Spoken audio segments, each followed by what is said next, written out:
찬양을 드렸는데 성도들의 관심은 한 꼬마 아이예요. 맞습니다. 사실 다른 관심이 어디 있겠어요. 하여튼 우리 교사 여러분 다시 한번 격려하는 의미에서 우리 교사들을 위해서 박수하십시다.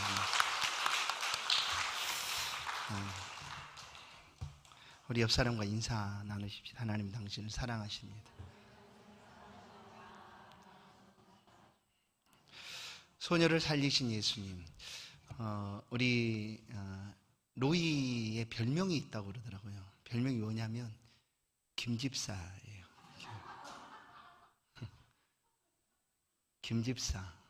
왜 집사냐 하면 교회 모든 자리에 항상 있어요.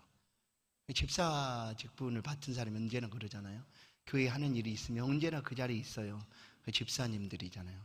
로이가 언제나 있어요. 결혼식장에 가도 있고요. 또 뭐 교회 모임 뭐 청소한다고 해도 있고요. 막 다 있어요. 근데 오늘 별명을 하나 더 얻었어요. 사진사. 뭘 정확히 찍었는지 잘 모르겠어요. 아마 그 카메라로 뭘 잘 찍었겠죠.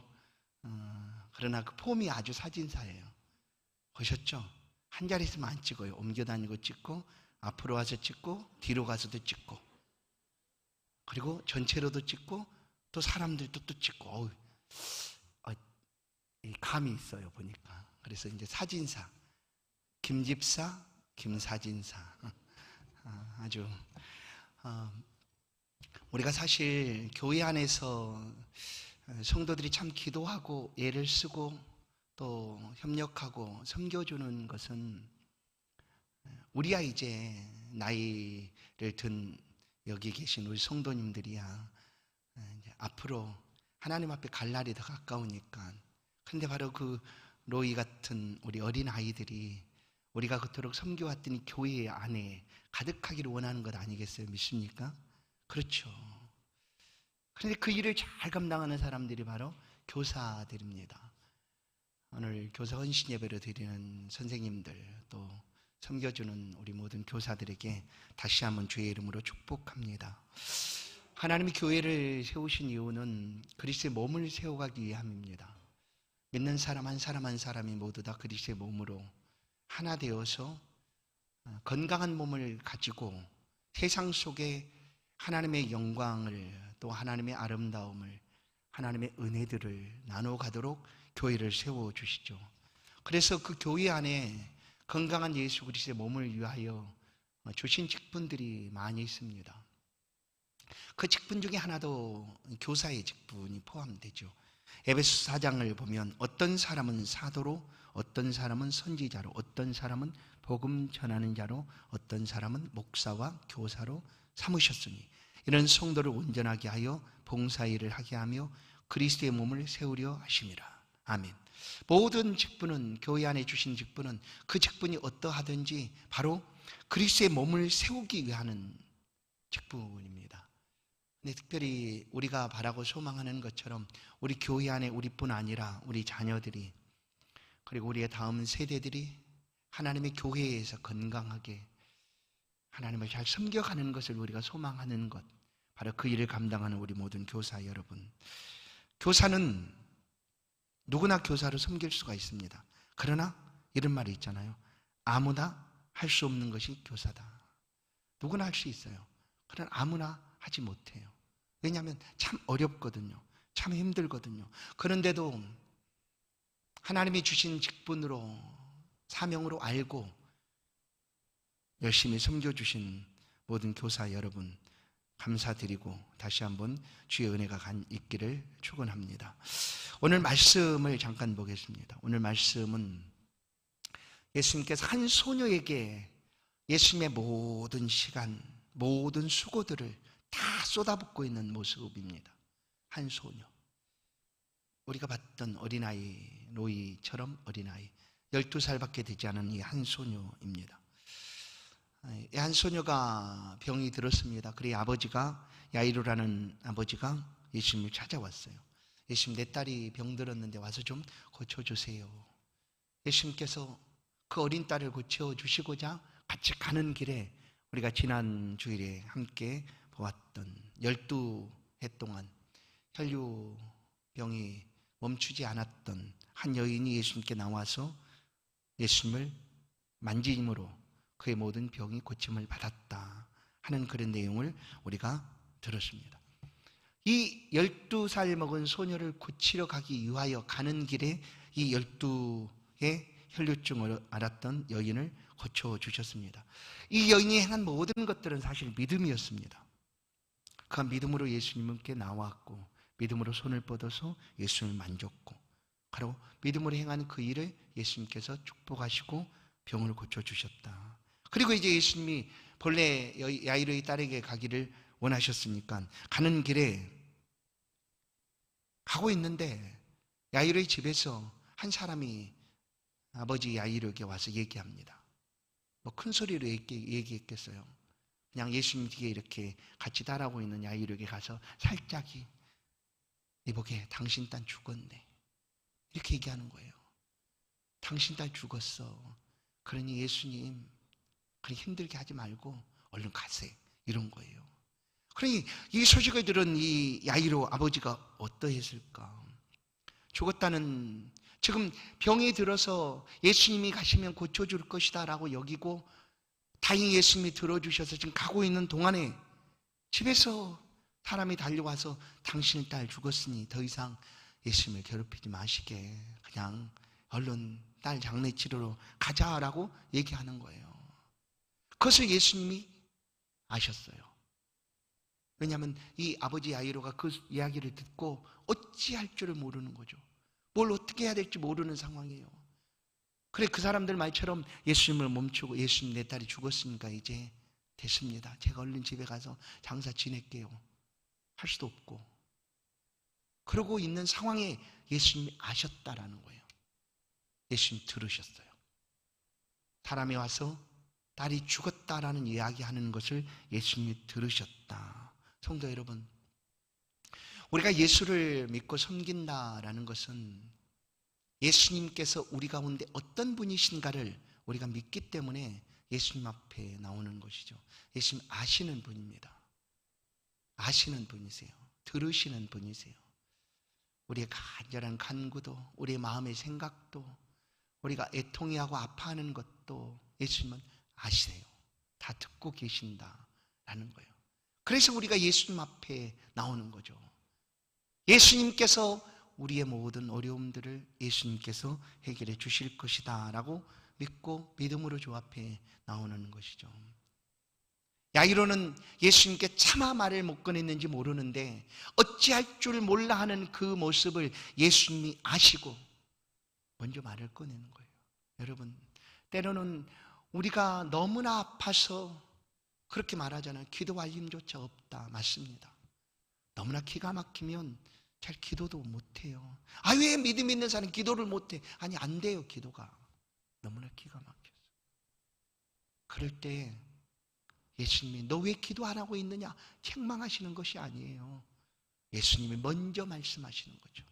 먼저 다가오셔서 어루만져 주시고 위로해 주시고 손잡아 주시고 안아주시고 품어주시는 분이 그분이 바로 우리 예수님이에요. 지금 야이로가 어찌할 줄 몰라 하는 거죠. 어떻게 해야 될까? 집으로 가야 될까? 한 예수님께 얘기하고 예수님이 이제 됐습니다. 해야 될까? 그런 상황이 예수님이 하시고 오늘 36절을 보세요. 5장 36절을 보시면 예수께서 그 하는 말을 곁에서 들으시고 회당장에게 이르시되 두려워하지 말고 믿기만 하라. 뭐라고요? 두려워하지 말고 믿기만 하라라는 거예요. 두려워하지 말고 믿기만 하라. 사랑하는 성도 여러분, 우리의 모든 삶의 답은 여기에 있어요. 이거예요. 두려워하지 말고 믿으라라는 거예요. 두려워하지 말고 믿으라. 오늘 교사 헌신 예배인데 우리가 많이 듣습니다. 코로나뿐 아니라 그 이전부터 교회의 어린아이들이 없어지고 있다. 보이지 않는다. 우리 자녀들이 정말 예수를 잘 믿을 수 있을까 하는 그런 의구심도 우리가 가지고 그런 소식을 듣습니다. 그러면 우리가 생각하죠. 아, 주일학교는 안 돼. 주일학교는 부흥하기가 어려워. 아이들이 교회에 오는 것이 이제 너무너무 힘들어. 안 된다. 부정적인 말들을 우리가 수도 없이 들을 수 있어요. 아마 지금도 듣고 있는지 몰라요. 곧 우리 주일학교가 없어질지도 몰라 하는 그런 이야기를 우리가 듣는지도 몰라요. 그러나 거기에 답이 있는 게 아니라 예수 그리스도의 말씀 앞에 답이 있다는 것을 우리는 분명하게 확신합니다. 그것이 뭐냐면 두려워 말고 믿기만 하라예요. 믿기만 하라, 믿으라 라는 거예요. 믿으라, 두려워하지 말아라. 지금 야이로는 너무나 두렵죠. 어찌할 수가 없어요. 그 상황은 그가 해결할 수 있는 상황도 아니고 뭘 어찌해야 될지 모르는 그런 상황이에요. 그런데 예수님이 네 딸 죽었으니까 내가 여기서 멈추지가 아니에요. 그냥 믿기만 해라. 내게 찾아와서 딸을 고쳐달라고 말했던 그때처럼 나를 믿으라 라는 거예요. 두려워하지 말고, 죽음을 두려워하지 말고. 오직 예수님만 이렇게 말씀하실 수 있죠. 왜냐하면 예수님은 생명의 주인이시기 때문이에요. 우리 교사는 세상에서 배워야 되는 것들을 교회 안에서 가르쳐주는 사람들이 아니라 바로 이 말씀, 예수님만이 우리의 생명이시다, 예수 믿으면 인생길이 열린다, 보여진다, 예수와 함께 그 길을 걸어가야 된다라고 어려서부터 가르쳐줘야 되는 사명을 가진 사람들이 교사다라는 거예요.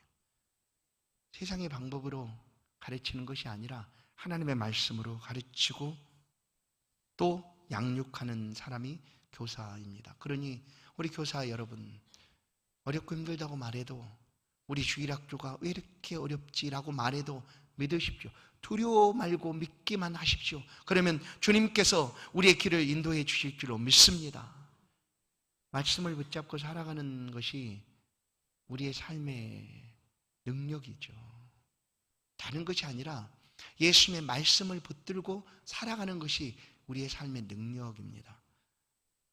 우리가 어디로 가야 될지 보이지 않고 어떤 선택을 해야 될지 알지 못할 그때에 예수님의 말씀, 이 말씀을 들으시고 두려워하지 말고 믿기만 하라. 아멘.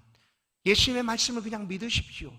두려워하지 말고 믿기만 하라. 오늘 이 시간에도 주님은 우리의 마음을 들으시고 아시고, 그리고 오늘 우리에게 야이르게 하신 말씀 그대로 오늘 우리에게도 두려워하지 말고 믿기만 하라 라고 들려주시는 줄로 믿습니다. 이 말씀을 믿으시고 주 안에서 어떠한 어려운 일도 힘든 것들도 다 이겨내시고 주의 말씀으로 믿음으로 승리하는 우리 모두가 되기를 간절히 소원합니다. 왜 주님은 지금 야이르의 딸이 죽었다라는 것을 들으시고도 이렇게 말씀을 하실까? 예수님 죽음의 끝이 아니라는 것을 예수님은 아십니다.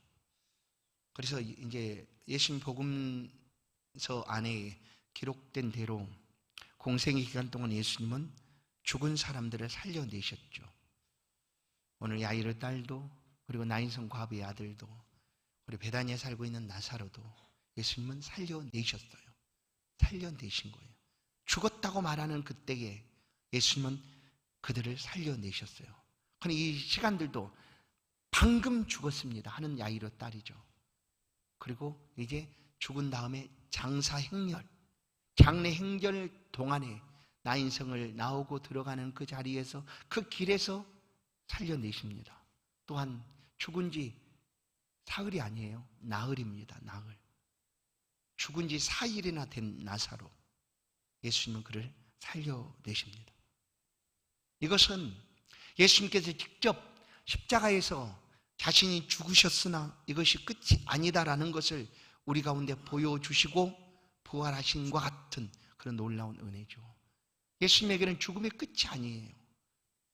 우리에게도 마찬가지입니다. 우리에게도 죽음이 끝인가? 아니라는 거예요. 이 하나만 우리가 확실하게 안다고 할지라도 우리는 이 땅의 삶을 분명히 다르게 살아갈 수가 있어요. 많은 사람들은 죽음은 이제 끝이다라고 얘기해요. 끝이라는 것이 뭐라고 생각하냐면 아무것도 할 수가 없고 그냥 그 상태다, 그렇게 생각을 하는 거예요. 그러나 죽음이라는 것이 아무것도 할 수 없는 상태인 것은 맞아요. 예수 믿을 수 없는 상태예요. 죽으면 더 이상 예수를 믿을 수가 없어요. 죽으면.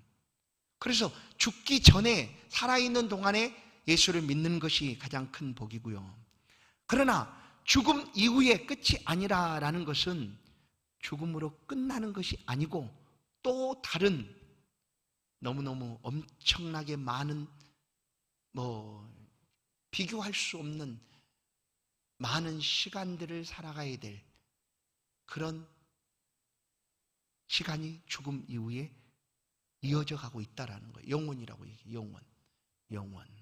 그러니까 죽음이라는 것은 결국 끝이 아니다. 그래서 예수님께서 우리 가운데 말씀을 하시고 친히 십자가에 죽으셨으나 3일 만에 살아나심으로 우리 모두에게 죽음은 끝이 아니다라는 것을 분명하게 보여주셨습니다. 자, 이제 예수님이 이 나사로의 딸 야이로의 딸이 죽었다는 얘기를 듣고도 두려워하지 말고 믿기만 하라. 그리고 그 길을 걸어갑니다.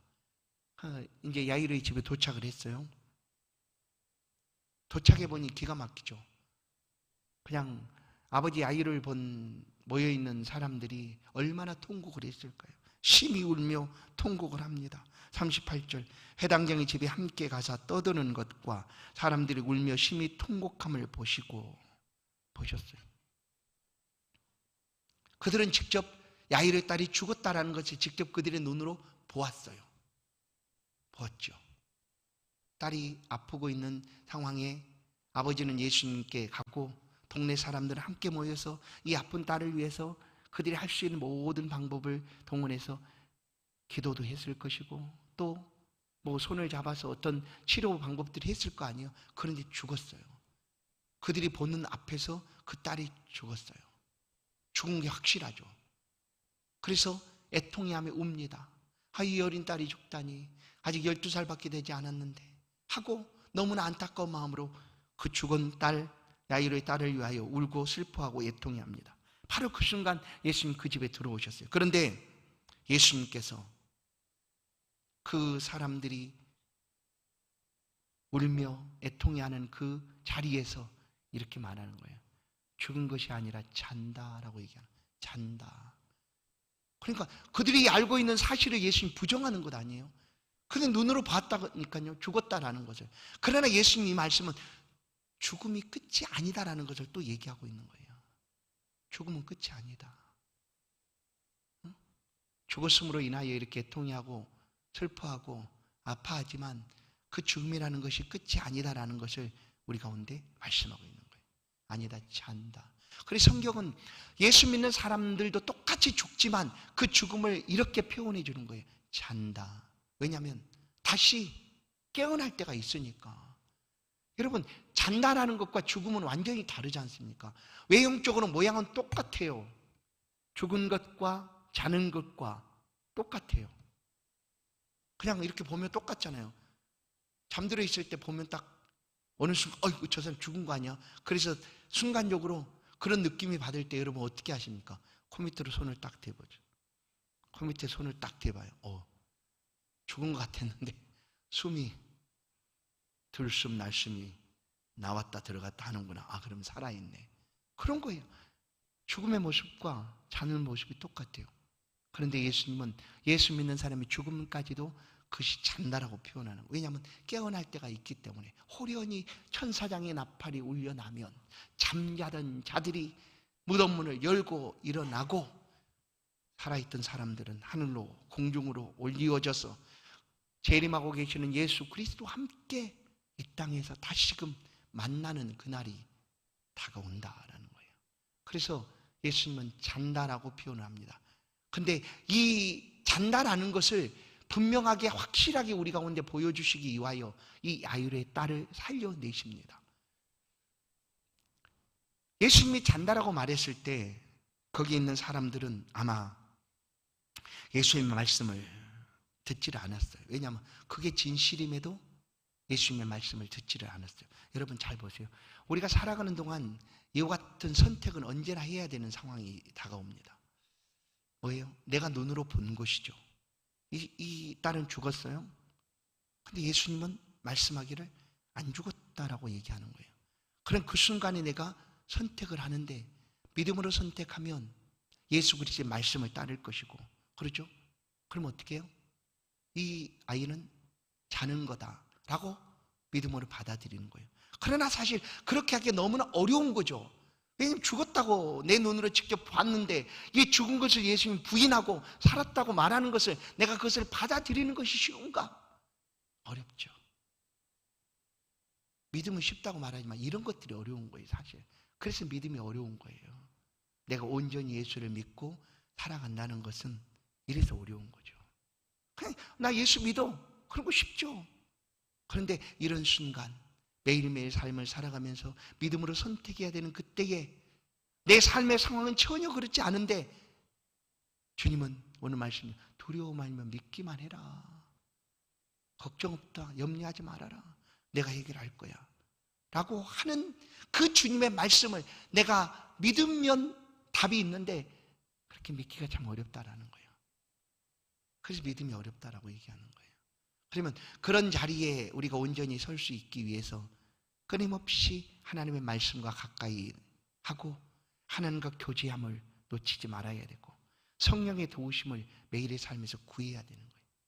그럴 때 그냥 번뜩이는 것처럼 그 순간에 그렇지, 내 눈에 지금 이것은 죽은 것처럼 보일지라도 아니야, 주님이 잔다라고 말씀하시지. 내 눈에 안 된다고 말해도 주님은 해결하신다고 말씀하시지 하고 주께서 하신 말씀을 붙잡게 되는 거예요. 거기에 성도들의 답이 있는 거예요. 거기에 믿음의 길이 보여지게 된다라는 거예요. 그래서 지금 이 예수님께서 하신 말씀들을 그들은 받아들이지를 못하지만 예수님은 잔다라고 말씀하시고 세 제자를 데리고 올라갑니다. 누워있는 그 아이에게 나아가죠. 에베소 5장 14절을 보면 이제 예수님 부활하시고 성천하신 이후에 한참 후에 기록된 말씀이잖아요. 에베소 5장 14절 그러므로 이르시기를 잠자는 자여 깨워서 죽은 자들 가운데서 일어나라. 그리스도께서 너희에게 비추이시리라 하셨느니라. 맞습니다. 이런 순간이 우리 가운데 다가오는 거예요. 그래 혹 우리가 죽은다 할지라도 그것은 그리스도 안에서 잠자는 거예요. 주님이 이름을 부르시고 빛을 비춰주시면 우리는 어느 순간 호련히 일어나게 된다. 그리고 이 모습을 지금 예수님께서 이 소녀에게 다가가서 이제 아주 먼 우리 모두에게 똑같이 동일하게 일어날 그 사건을 예수님께서 역사 속의 한 시간 그때에 그 사건을 가져와서 행하시고 있는 거예요. 이렇게 우리 모두가 될 것이다라는 거예요. 이 여자는 분명히 죽었잖아요. 죽은 게 확실하잖아요. 모든 사람이 보았고. 그러나 예수님은 잔다. 우리도 나중에 인생의 육신의 삶이 다해서 하나님의 때가 돼서 죽음을 맞이하게 될 것입니다. 그러나 그것은 그리스도 안에서 잠자는 것이고 예수님께서 여자에게 찾아가서 손을 잡고 이렇게 세우는 것처럼 오늘 에베소 5장 14절 말씀처럼 예수님이 우리 가운데 말씀하시고 빛을 비춰주시는 순간 우리는 호련히 잠자던 자리에서 일어나게 된다는 거예요. 지금 그것을 예수님께서 보여줍니다. 소녀에게 찾아가서 예수님께서 말씀합니다. 41절 그 아이의 손을 잡고 이르시되 달리다굼 이렇게 말씀하시니 그 소녀가 일어났다라는 거예요. 달리다굼을 번역하면 내가 내게 말하는 소녀야 일어나라. 달리다굼 일어나라 라는 거예요. 아무도 주의 명령을 거절할 사람이 없어요. 여러분, 누가 주의 명령을 들을 때, 주의 말씀을 들을 때 아멘 할렐루야 하며 그 손을 들고 그 말씀 앞에 설 수 있는가가 중요한 거예요. 아마 이 땅에 살아있는 동안 일어나라고 할 때 이 말씀을 예수 믿는 우리는 아멘 할렐루야 하고 오시는 예수 그리스도, 신랑으로 오시는 예수 그리스도를 영광 중에 맞이하고 환영하겠지만 믿음 없이 이 땅에서 삶을 마감한 죽은 사람들은 이 예수님의 음성을 듣지만 거절하고 싶을 거예요. 뭐 안 돼요. 일어날 수 없어요. 왜냐하면 영원토록 불못에 영원토록 지옥에서 살아야 되는 삶이니까 차라리 그냥 이 상태로 있겠다 하지 않겠어요. 그러나 누구도 이 예수님의 명령을 거절할 수 없다는 거예요. 일어나라 할 때 일어날 수밖에 없는 거예요. 이 소녀가 예수님의 말씀 듣고 일어납니다. 왜 그런가 하면 오늘 오전에 말씀 읽었지. 예수님이 생명의 주인이세요. 예수님이 생명의 주인이시라는 거예요. 생명을 죽이기도 하시고 살리기도 하시고, 그 생명을 예수님은 우리 가운데 오셔서 살려내시는 거잖아요. 이 소녀를 살려내시는 생명의 주인이신 예수님이 소녀에게 명하는 거예요. 그러면 어떤 사람도 이 명령을 거절할 수가 없는 거예요. 듣고 살아나는 거죠. 예수님 명령하니 소녀야 일어나라 하니 이 소녀는 자리에서 일어납니다. 그리고 소녀에게 먹을 것을 주라. 오늘 43절, 예수께 이 일을 아무도 알리지 못하게 하고 그들을 많이 경계하시고 이에 소녀에게 먹을 것을 주라 하셨다. 이 소녀가 살아난 거예요. 이 소녀는 어떻게 됐을까요? 지금까지 살아있을까요? 아니요, 죽었죠. 왜냐하면 죽음이라는 것은 한번 정하신 것이니까. 말한 대로 이 소녀는 지금 나중에 있을, 역사 끝에 있을 일들을 역사 속으로 예수님이 가져와서 우리 가운데 이것을 알려주시고자, 보여주시고자 이런 놀라운 기적을 행하신 거예요. 그러니까 그 소녀도 죽었어요. 그리고 지금 그리스도 안에서 잠자고 있는 거죠. 잠자고 있어요. 이제 성도 여러분, 예수님은 12살밖에 되지 않는 이 소녀, 지금 이 소녀에게 가장 귀한 것이 무엇일까? 생명이죠, 생명. 다시 살아나는 것이잖아요. 살아나는 거. 오늘 우리 교사가 우리 주일학교 아이들을 먹이고 가르치고 또 양육하는 것은 이 생명을 위함입니다. 왜냐하면 하나님을 알면 그 안에 생명이 있어요. 아들을 믿는 자에게는 생명이 있고 아들이 없는 자에게는 생명이 없어요. 그런데 다른 곳에서 이 생명을 절대로 얻을 수도 없고 가르침 받을 수도 없어요. 교회에서만, 주님 품 안에서 이 하나님의 말씀을 들을 수가 있고 생명을 받을 수가 있는 거죠. 우리 교사 선생님들이 이렇게 섬기고 수고하는 그 자리에서 때로는 얼마나 힘든지 모릅니다. 그러나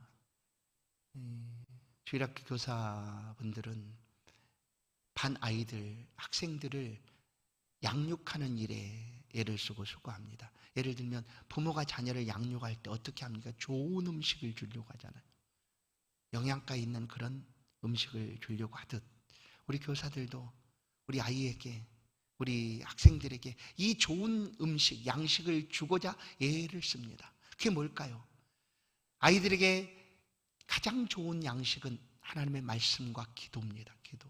그래서 기도하고 말씀을 가르치고 말씀을 전해주고 이렇게 하는 거죠. 그런데 물론 그 아이들이 이 하나님의 말씀을 잘 듣도록 여러 가지 방법들을 사용할 수는 있어요. 방법들. 어떻게 하면 아이가 말씀을 잘 들을 수 있을까 하는 방법들을 사용할 수 있죠. 예전에 그냥 말로만 했지만 요즘은 시청각 교육이 엄청나게 발달이 됐잖아요. 그런 거 다 사용할 수 있어요. 그러나 그것으로 그치지 않고 세상적인 방법으로 그냥 세상에서 아이들을 교육하듯 교회 안에서도 그렇게 교육하면 안 된다는 거예요. 생명을 나눠주는 교육이 교회 안에서는 반드시 필요합니다. 아무도 가르쳐주지 않고 어디에서도 배울 수 없는 예수 생명을 나눠주는 교육이 주일학교 교육 안에 필요하다라는 거예요. 그것이 아니라면 우리 교회 안에 주일학교가 있을 필요가 없죠. 우리 주일학교 안에서 예수 생명이 전해지고 하나님의 말씀이 들려져야 합니다. 이 일을 위해서 우리 교사 선생님들이 또 좋은 양식 주기 위하여 영적인 부모가 되어 말씀을 먹이고 기도하며 또 가르치고 양육하는 줄로 믿습니다. 이 12살 이 야이로의 딸에게 가장 중요한 것이 뭐였다고? 생명이었어요. 그 생명은 예수 그리스도를 통하여 주어진 것이죠. 그래서 그는 육신의 음식도 먹고 또 그의 필요를 따라서 또 살아가게 되었지만 가장 죽은 그 아이에게 필요한 것은 다른 것이 아니라 예수 생명이었다라는 사실입니다. 오늘 이 귀한 사역을 감당하는 우리 교사 여러분, 다른 것으로 아이에게 먹이려고 하지 마시고 하나님의 말씀으로, 기도로 양육하십시오. 우리가 잘 알고 있는 세계적인 부흥사 무디가 있습니다. D.L. 무디. 그는 예수를 믿고 교회에 찾아갔어요. 나도 아이들을 좀 가르치고 싶습니다. 그랬더니 그 교회에서 거절했어요. 왜냐하면 이 무디는 학교도 졸업하지 않았거든요. 그래서 하도 졸르니까 그냥 교회에서 그래 그러면 해봐라 하고 아이들이 한 명도 없는 반을 맡겼어요. 그 무슨 반이에요? 너 알아서 하라는 거예요. 아이들이 한 명도 없는 반이에요. 그 무디는 너무 좋았어요. 주일학 교사로 임명이 됐잖아요. 일단 아이들이 있든지 없든지 교사가 된 거잖아요. 그래서 나가서 좋아하는 아이들, 사랑하는 아이들에게 예수님을 전하고 가르쳐서 그 반이 그냥 전체 아이들보다 많아지는 그런 반이 된 거 아니에요. 무디가 가는 곳마다 아이들이 몰려오고 결국 그렇게 해서 무디는 나중에는 세계 속에 위대한 부흥사가 됩니다. 예수 전하는 부흥사가 되죠.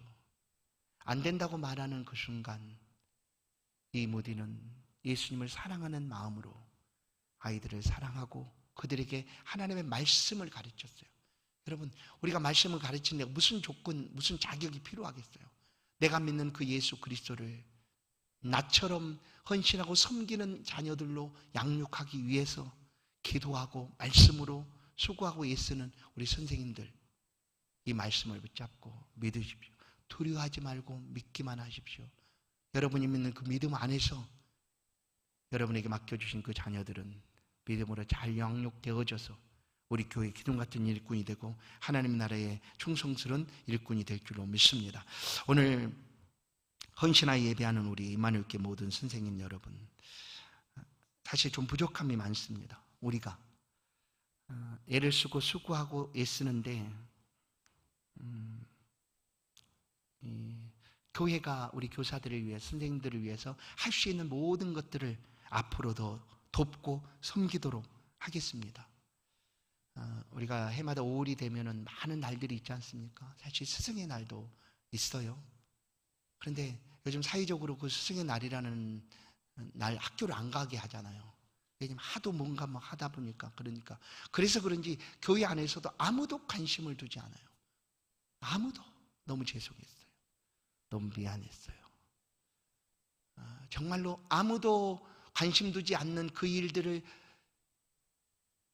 아무도 알아주지 않는 그 일들을 정말로 애쓰면서 섬겨주는 우리 선생님들인데, 보시면 우리 청년들이 많잖아요. 청년들이 많아요. 그런데 그 일들을 애를 쓰고 하는데 우리 교회에서도 관심을 갖지를 못했어요. 아유, 참 수고했어요 하고, 코로나 전에는 우리가 이렇게 시상도 하고 선생님들 참 애쓴다 격려도 하고 있는데 요 몇 해 동안 그렇게 못했어요. 참 죄송해요. 그래서 이제 이번 기회를 통해서 혹시 내년 그런 스승의 날이 되면 우리 교회의 재직 부서가 있지 않습니까? 교사들 각 부서를 담당하는 우리 재직 부서는 양육교육국, 교육양육국이니까 우리 그 부장 되시는 분은 항상 누가 되든지 잊지 않고 이런 때가 되면 어떻게 우리 선생님들을 섬겨줄 수 있을까? 그들이 섬겨달라고 그들이 말하는 것이 아니에요. 그냥 우리가 섬길 수 있는 방법을 찾아보는 거죠. 그래서 그들로 하여금 마음껏 기뻐하며 또 힘을 내어서, 그게 무슨 힘이 되겠어요 사실. 그러나 알아주는 것만으로도 힘이 되지 않겠어요? 그날 선생님들 참 수고했어요 하고 격려해주고 아껴주고 알아주면 그들을 통해서 이제 처음에 만났던 그 어린 김집사, 김사진사, 김노희처럼 그런 아이들이 우리 교회에 가득하게 될 줄로 분명히 믿습니다. 오늘 함께 예배하는 우리 모두가 이 말씀 그대로를 붙잡고 하나님이 우리 교회 가운데 놀라운 부흥을 주실 뿐만 아니라 또한 우리 주일학교 가운데 놀라운 부흥을 주셔서 우리 교회가 믿음의 세대가 잘 자라가고 하나님의 영광을 돌리는 그런 좋은 교회로 성장하는 일에 우리 모두가 두려워 말고 믿기만 하는 그런 복된 믿음의 사람들 되기를 주의 이름으로 간절히 축원합니다. 우리 한번 기도하십시다. 오늘 이렇게 헌신하고 섬겨주는 우리 주일학 교사들을 위해서 축복하는 마음으로 우리 같이 한번 기도하십시다. 특별히 우리 유초등부, 중고등부, 청년도 여름 사역들을 지금 준비합니다. 이 모든 것들을 우리 교역자들과 주일학교 교사들이 참 힘써서 섬겨줍니다. 알잖아요. 우리 청년들이 얼마나 바쁜지. 직장 다니는 청년 또 휴가도 내야 되고 쉽지 않잖아요. 그런데도 이 일을 감당하고 있습니다. 오늘 들으셨으니까 축복하는 마음으로 우리 주일학교 교사를 위해서 하나님 세워주신 우리 주일학교 교사가 힘을 낼 수 있도록, 또한 여름 사역들이 은혜롭게 잘 진행될 수 있도록, 안전하게 진행될 수 있도록 은혜를 베풀어 달라고 이 시간 한 목소리로 우리가 함께 기도하는 시간을 갖겠습니다. 같이 한번 기도하십시다. 거룩하신 하나님 감사합니다. 우리 아버지 하나님, 우리 마늘교회 귀한 선생님들을 보내주시고 주 안에서 하나님 귀한 사역을 감당할 수 있도록 저들에게 주신 재능을 따라 섬겨갈 수 있도록 은혜를 주시니 감사합니다. 우리 주일학교 아이들, 또한 어린아이들, 아무것도 알지 못하고 그저 하나님 앞에 나와서 예배하는 그 아이들, 그러나 우리 선생님들이 주님을 바라보고 하나님 믿음으로 양육해 가는 일에 더욱 힘쓰고 애쓸 수 있도록 힘을 주시고 은혜를 베풀어 주옵소서. 저들의 수고로움들을 하나님 기억하여 주옵소서. 저들을 축복하여 주사 저들이 믿음 안에 생하는 그 모든 수고로움들을 통하여 우리 교회 안에 믿음의 세대가 잘 자라가게 하시고 믿음으로 잘 양육되어져 하나님 나라의 귀한 일꾼으로 든든한 믿음의 사람들로 세워져 갈 수 있도록 은혜를 베풀어 주옵소서. 오늘 신하여 하나님 앞에 예배하는 우리 교사들에게 힘을 주시옵소서. 성령의 능력과 충만함을 허락하여 주옵소서. 주의 말씀을 잘 양육과 가르치는 일에 아름답게 쓰임받는 우리 교사들 될 수 있도록 은혜를 베풀어 주옵소서. 그들의 영혼 몸을 하나님 지키시고 보호하여 주옵소서. 올 여름 동안 하나님 우리 주일학교 모든 사역들을 은혜롭게 지켜주시옵소서. 안전케 하여 주옵소서. 하나님 어디에서 행하든지 있는 모든 장소에서 하나님 능력을 베풀어 주시고 안전함을 허락하여 주시고 행하는 모든 우리 자녀들이 믿음으로 잘 양육되고 자라갈 수 있도록 은총을 허락하여 주옵소서. 안전하도록 하나님께서 눈동자처럼 지키시고 보호하여 주옵소서. 우리 교회 안에 숨겨주는 그 섬김과 하나님 그 모든 수고로움들을 감당하는 많은 하나님의 헌신자들이 일어날 수 있도록 우리 교회 안에 하나님 은혜를 베풀어 주옵소서. 믿습니다. 우리 자녀들을 축복하여 주옵소서. 감사합니다. 하나님 감사합니다. 두려워 말고 믿기만 하라 말씀하신 하나님, 그 말씀을 붙잡고 나아갑니다. 우리 사랑하는 선생님들을 통하여 우리 주일학교 자녀들이, 어린아이들 믿음으로 잘 자라갈 수 있도록 든든한 반석에 세워져 가는 우리 주일학교가 될 수 있도록 축복하시고 은혜를 베풀어 주옵소서. 뿐만 아니라 이번 여름 동안에도 각 부서가 행하는 모든 여름 사역들을 통하여 믿음이 성장하게 하시고 하나님 나라의 귀한 일꾼으로 세워져 가게 하시고 충성스럽고 사랑받는 그런 믿음의 귀한 자녀들로 세워져 갈 수 있도록 이 여름 동안에 안전함으로 은혜로 축복하시고 함께하여 주옵소서. 헌신하여 드리는 모든 선생님들 한 사람 한 사람 그들의 마음과 심령 속에 찾아오셔서 담대함과 은혜를 베풀어 주시고 능히 감당할 수 있는 세임도 허락하여 주옵소서. 그 수고름들을 통하여 하나님 나라가 아름답게 세워져 갈 수 있도록 어린 자녀들이 믿음의 세대로 잘 자라갈 수 있도록 역사하여 주옵소서. 감사합니다. 예수 그리스도의 이름으로 기도하옵나이다. 아멘. 은혜로운 말씀 감사합니다.